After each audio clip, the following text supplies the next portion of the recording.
भारत के पूर्व प्रधानमंत्री मनमोहन सिंह के निधन की खबर से हर कोई आहत है, हर कोई दुखी है। बस यही दुआ की जा रही है कि मनमोहन सिंह जी की आत्मा को शांति मिले। भले ही आज वो हमारे बीच नहीं हैं, लेकिन उनके किए हुए काम को याद किया जा रहा है। और ऐसे में उनकी ज़िंदगी से जुड़ा एक ऐसा सच सामने आया है जिसे सुनने के बाद आप खुद हैरान हो जाएंगे। जी हाँ, अपने दर्शकों को बता दें कि कैसे वाजपेयी की आलोचना से आहत होकर उन्हें मंत्री पद छोड़ने का फैसला कर लिया था और एक फ़ोन कॉल ने बदल दी थी मनमोहन सिंह जी की ज़िंदगी। देश के पूर्व प्रधानमंत्री मनमोहन सिंह का 26 दिसंबर रात 10 बजे के करीब निधन हो गया।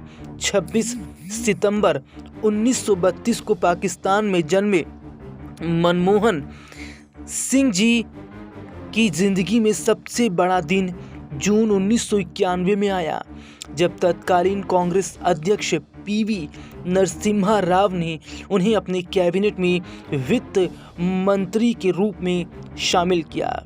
हालांकि मनमोहन सिंह जब पहली बार मंत्री बने तो वह किसी भी सदन के सदस्य नहीं थे, जिसके बाद 1991 में उन्हें पहली बार राज्यसभा के लिए चुना गया।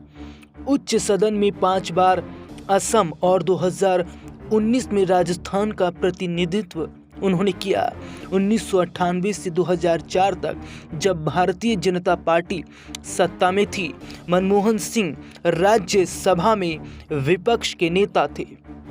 पूर्व प्रधानमंत्री पीवी नरसिम्हा राव पर किताब लिखने वाले विनय सीतापति ने एक इंटरव्यू में बताया था, जब नरसिम्हा राव 1991 में प्रधानमंत्री बने तो वो कई चीज़ों के विशेषज्ञ बन चुके थे।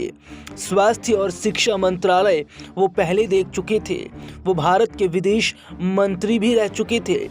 एक ही विभाग में उनका हाथ तंग था, वो था वित्त मंत्रालय। प्रधानमंत्री बनने से 2 दिन पहले कैबिनेट सचिव नरेश चंद्रा ने उन्हें 8 पेज का एक नोट दिया था, जिसमें बताया गया था कि भारत की आर्थिक स्थिति बहुत खराब है।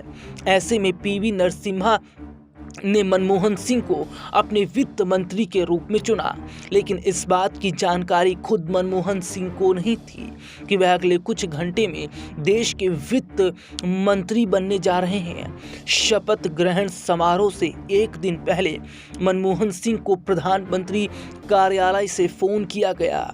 उस समय वो सो रहे थे, क्योंकि कुछ घंटे पहले ही विदेश से लौटे थे। जब उन्हें उठाकर इस प्रस्ताव के बारे में बताया गया तो उन्होंने इस पर विश्वास नहीं किया।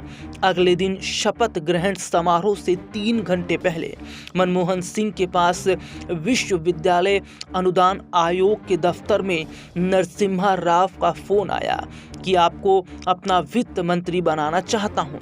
इसके बाद मनमोहन सिंह कैबिनेट मंत्री के पद का शपथ लेने के लिए राष्ट्रपति भवन पहुंचे।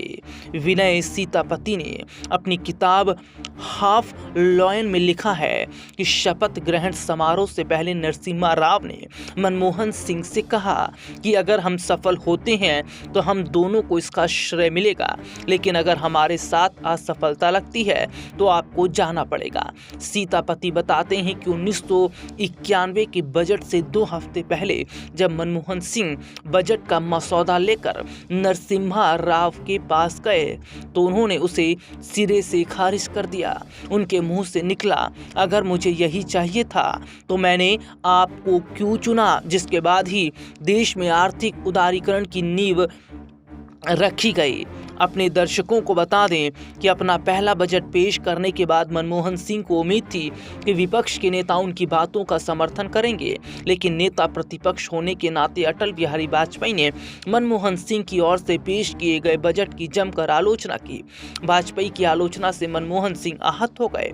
आलम यह था कि उन्होंने तत्कालीन पीएम नरसिम्हा राव को इस्तीफा देने तक के बारे में सोच लिया था।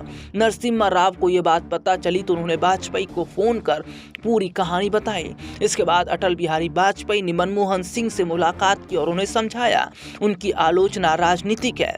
संसद में उन्होंने राजनीतिक भाषण दिया था। इसके बाद मनमोहन सिंह ने वित्त मंत्री पद छोड़ने का फैसला वापस ले लिया। इस मुलाकात का असर यह हुआ कि मनमोहन सिंह और अटल बिहारी वाजपेयी दोस्त बन गए। अटल बिहारी वाजपेयी जब बीमारी से ग्रसित रहे तो उनसे नियमित मिलने वालों में मनमोहन सिंह भी शामिल थे और इस तरीके से एक फ़ोन कॉल से मनमोहन सिंह की जिंदगी बदल गई थी।